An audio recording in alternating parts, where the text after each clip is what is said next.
but this is not my fight. The price of gas done sent me over the edge. 7 days ago, it was not $4.29. They're going up on rent in these ragged ass apartments that they don't want to fix. Charge you extra money for poison. I mean, food in the grocery store. Between gas, utilities, and food, I'm spent. I'm done. I'm going off the grid. Period. Going to find me a big country man that know how to fish and hunt.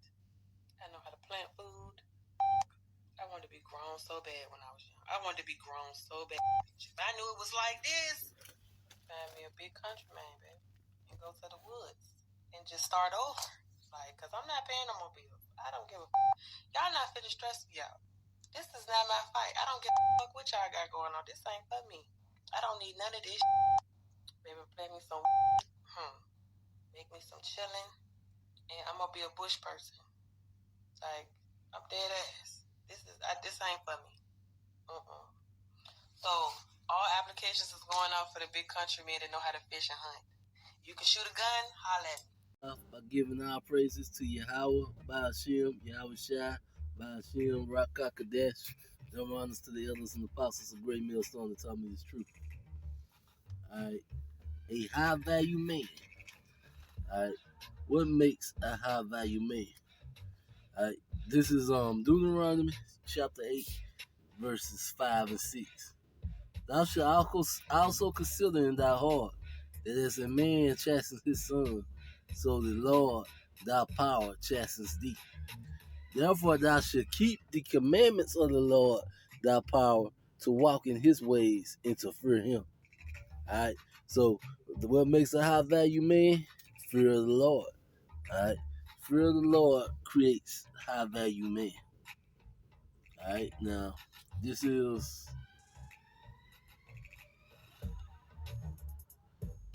Wisdom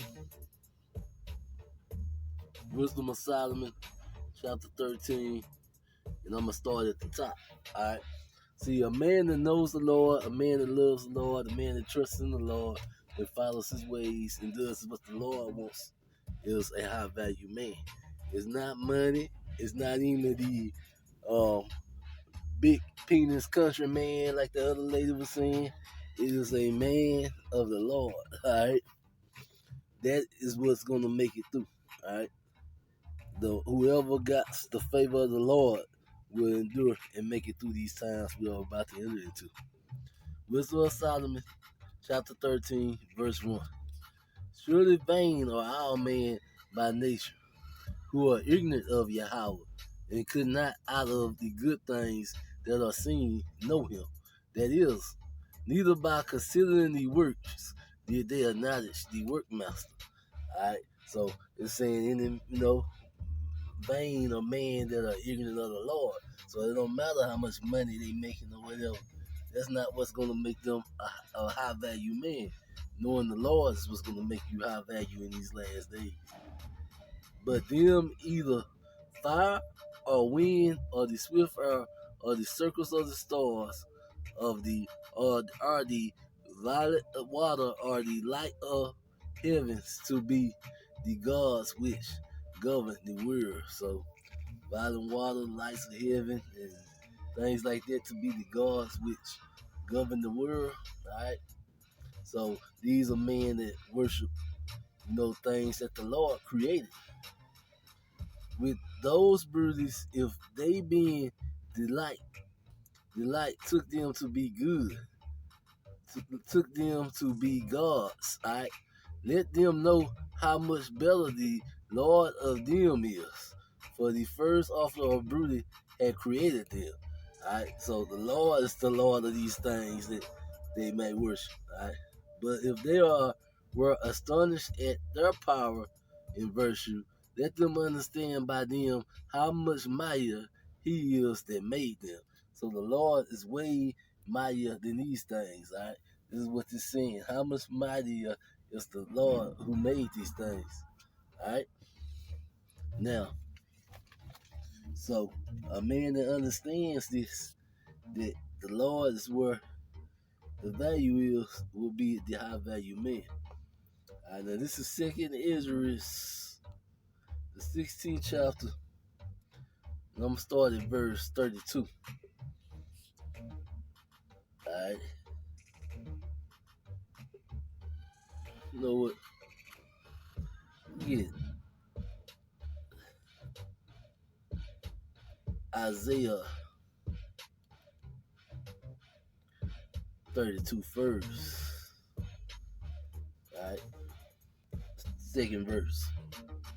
And a man should be a hiding place from the wind, and a covert from the tempest, as rivers of the water in a dry place, as the shadow of a great rock in a weary land. And this is telling you how um, important a man of the Lord is going to be in them days. He's going to be a hiding place from the wind, from all the bad things that's going to be taking place on the earth. All right? A man of the Lord is going to be a place where a woman can find the comfort in in them days and days to come. All right. Now I'm gonna jump down to the ninth verse. Rise up, ye women that are at ease. Hear my voice, ye courteous daughters. Give ear to my speech. Many days and years shall be trouble, ye courteous women, for the vintage shall fail, and the gathering shall not come. Alright, so this is going into the economy crashing, alright? Tremble you women that are at ease, be troubled, ye courteous ones. Strip you and make you bare, and great sackcloth upon your lungs. Thou shalt lament for the trees, for the present fields, for the fruit of the vines. And this is going into that government and assistance coming to the end. So all this stuff seizing up. You know, women are going to miss it. And that is why it's saying that a man, up in the second verse, a man should be as a hiding place from the wind, and a covert from the temps, and as a river in the water of a dry place, as the shadow of a great rock in a weary land, because them things are going away. All right, them things will not be around during Jacob's trouble. All right, now I'm gonna go to Second Ezra 16:32. All right, and the earth should be laid waste, and the fields thereof shall wax old, and her ways and all her paths should grow full of thorns, because no man should travel thirst. Alright, and we know this is saying, because no man can travel, but this is also going into being a metaphor for the hard times, alright, that is gonna come, alright. The virgin should mourn having no bridegrooms, and the women should mourn having no husbands. Their daughters should mourn having no helpers. All right, so this is gonna say women are not gonna be able to find a man in these days. And why? 34th verse. In the war should their bridegrooms be destroyed, and their husbands should perish of famine. So this is saying wars and famine in the last day are gonna kill a large percent, of the man. All right, and one of the things is gonna lead to Isaiah 4. All right, hear now these things and understand them. Ye servants of the Lord, behold, the word of the Lord, receive it, believe not the gods of whom the Lord spoke. Behold, the plagues draw near and are not slack. Alright, so this letting you know the plagues are coming. Alright, as when a woman with child in the ninth month bring forth her son, with 2 or 3 hours of her birth, great pains compass her womb. Alright, which pains when the child comes forth, they slack not a moment. So pretty much these things are gonna start happening more frequently. It's gonna be more pestilence. It's gonna be, more shortage of goods, famines. It's gonna be more wars, and it's gonna happen more frequently. It's gonna be more uproars of the people. All right. Even so, should not the plagues be slack to come upon the earth, and the world should mourn, and sorrow should come upon it on every side. O my people, hear my word. Make you ready to thy battle, and those evils be even as pilgrims on the earth. So, like she was saying, she wanted to be in the woods with a, countryman, moving around or whatever, living off the land. in the last days, the Lord say all His people are going to be like that. And one of the reasons is because they're not, to be part of the system. You're going to have to take that charagma, all right? You're going to have to take that charagma, that mark, or else you're going to have to be moving around, all right? And the man of the Lord are not going to take it, because it's just saying, you are agreeing that you want to be Esau's slave forever. All right. Now this is Deuteronomy 31,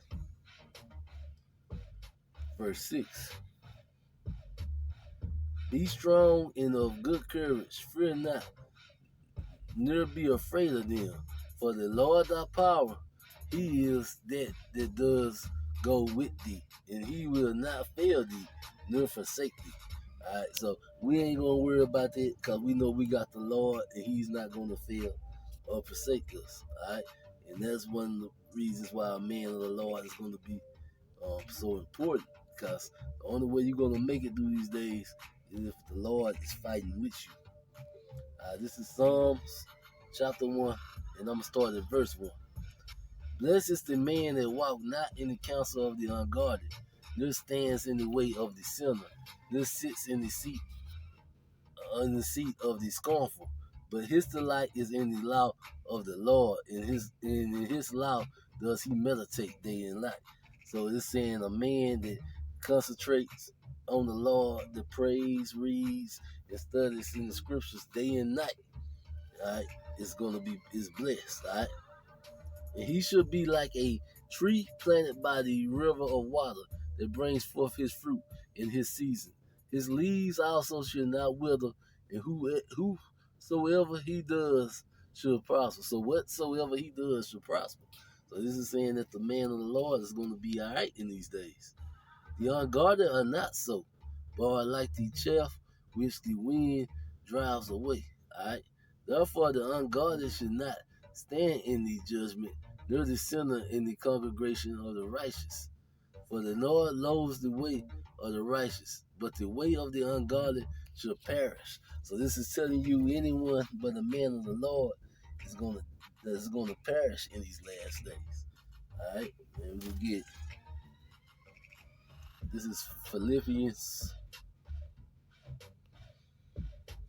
chapter 4, verse 13. All right, because a man of the Lord knows I can do all things through a Mashiach which strengthen me. So a man of the Lord knows with Yahweh Ba'ashem, Yahweh Shai's help, you can accomplish all things. But you got to have the Lord in order to do it, all right, in order to make it. Now, this is Ephesians chapter 5, and I'm going to start at verse 22.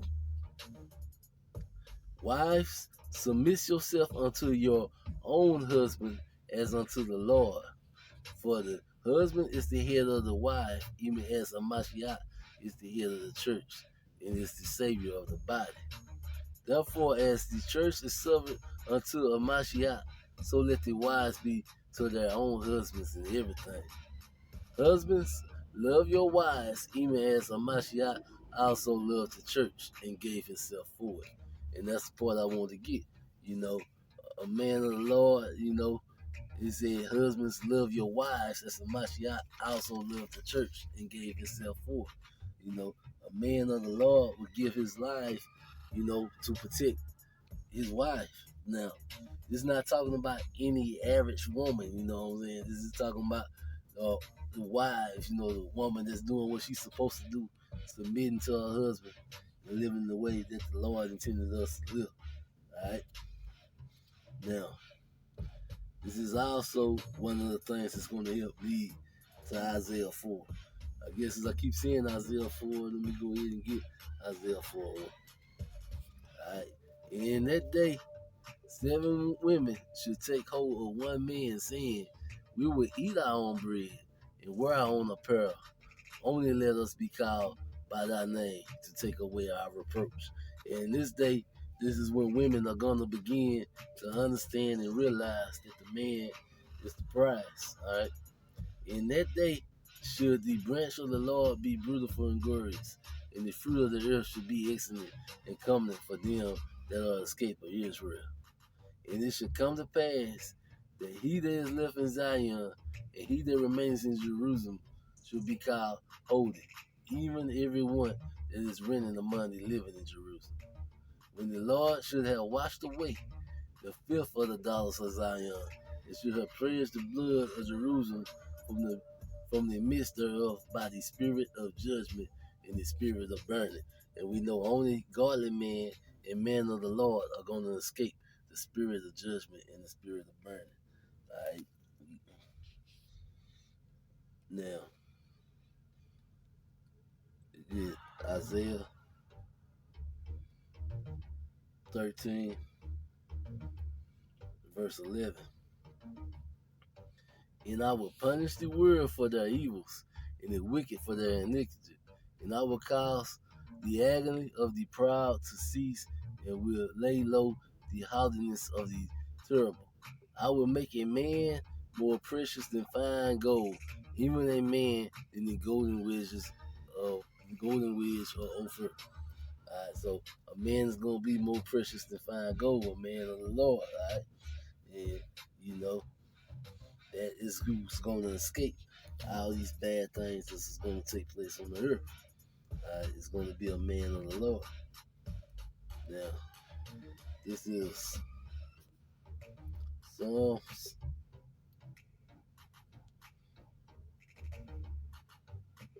37.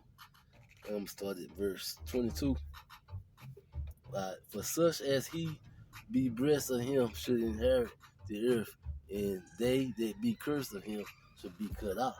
So it's saying the man of the Lord, the righteous men are going to inherit the earth, and all the rest are going to be cut off. The steps of a good man are ordered by the Lord, and he delights in his ways. All right, the Lord is with a good man. All right, though he fall, he should not be utterly cast down, for the Lord upholds him with his hand. All right, and that is the key of why a man of the Lord is going to be so important. The Lord is going to uphold and lead this man, and is going to keep this man in this day.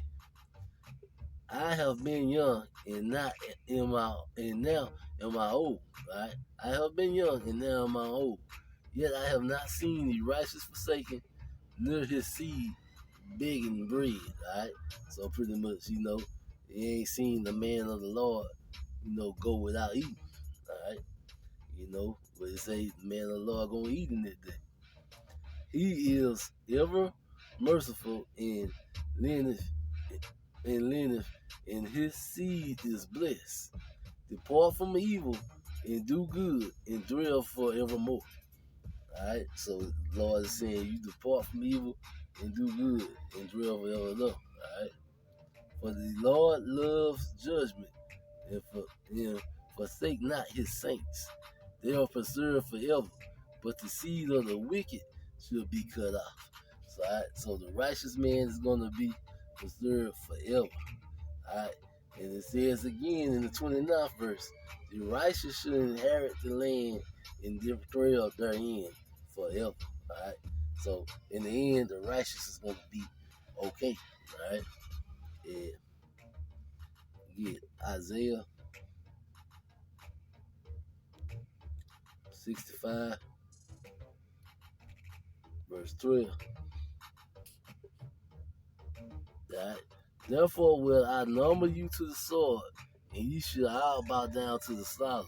Because when I called, he did not answer, and when I spoke, ye did not hear. Alright, when I called, they did not answer. When I spoke, ye did not hear. But did evil before my eyes, and did choose that wherein I delight not.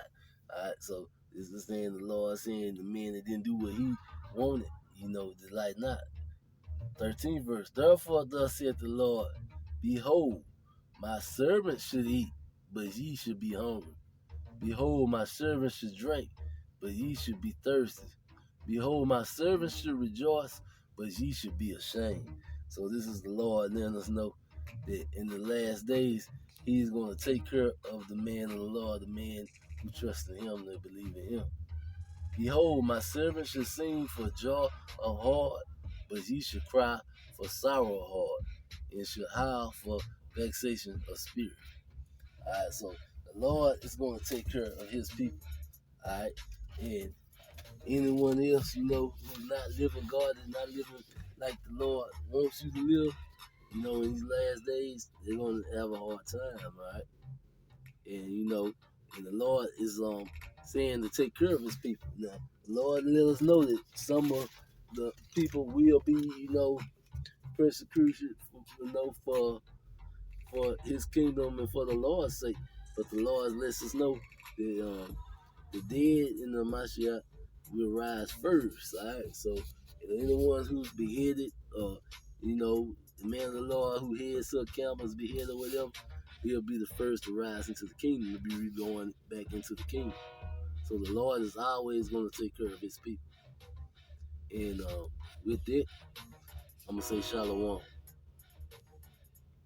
Also, don't want a man who's easy either. Make me work for that dick. Make me prove myself for your penis. Oh my god, I can't even finish saying what I have written down. Basically, just like tease us and shit and make us work for you to put it in us and make us fucking beg for it and don't just give it to us right away. Alright, that's it. That's all I'm fucking saying about that.